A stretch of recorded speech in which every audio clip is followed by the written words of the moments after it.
आणि आता पाहूयात विधानसभेची तयारी। आज दहीहंडी फोडली। महाराष्ट्राची हंडी ही निश्चितपणे आम्हीच फोडणार। प्रभू श्रीरामाला मानतात त्यांनाच हंडी फोडण्याचा अधिकार। देवेंद्र फडणवीसांचा विरोधकांवर निशाणा। महाराष्ट्रामध्ये एक पुण्याची हंडी उभारली।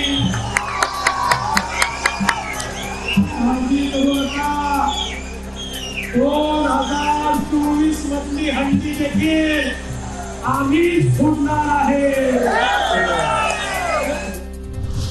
विधानसभा निवडणुकीमध्ये विजयाची हंडी आम्हीच फोडणार। लाडकी बहीण लाडका भाऊ नंतर लाडका गोविंदा योजना आणली। मुख्यमंत्री शिंदेंचं वक्तव्य। विरोधकांनी किती काही केलं तरी सुद्धा ही विधानसभेची हंडी महायुतीच फोडणार। विधानसभा निवडणुकीच्या पार्श्वभूमीवर संघ सक्रिय। समन्वयक नेमण्यास सुरुवात। प्रत्येक विधानसभा मतदारसंघामध्ये समन्वयक नेमण्यास सुरुवात।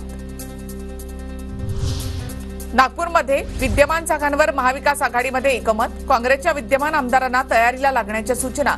काँग्रेस नेते नितीन राऊतांकडून निवडणुकीची तयारी सुरू। अहमदनगरच्या शेवगाव पाथर्डी मतदारसंघात तिरंगी लढत होण्याची शक्यता। शेतकरी मेळावा घेऊन आगामी निवडणुकीत उमेदवारी करणार असल्याचे अजित पवार गटाचे माजी आमदार चंद्रशेखर घुले यांचे संकेत। काँग्रेसच्या माजी नगरसेविका हेमलता पाटील शरद पवारांच्या भेटीला। नाशिक मध्य मतदारसंघातून हेमलता पाटील लढण्यासाठी इच्छुक। भाजपचे विधान परिषद आमदार रणजितसिंह मोहिते पाटील पवार गटामध्ये प्रवेश करणार असल्याची चर्चा। त्याबद्दल विचारल्यावर मला माहिती नाही। विजयसिंह मोहिते पाटलांची प्रतिक्रिया। आदित्य ठाकरे यांच्या कुत्र्याला फिरायला डिफेंडर गाडी। शेतकऱ्याच्या मुलानं गाडीत फिरू नये का? संदीपान भुमरेंचं आदित्य ठाकरेंच्या टीकेला उत्तर। काही गद्दारांना डिफेंडर गाड्या मिळाल्या, आदित्य ठाकरे यांनी केली होती टीका।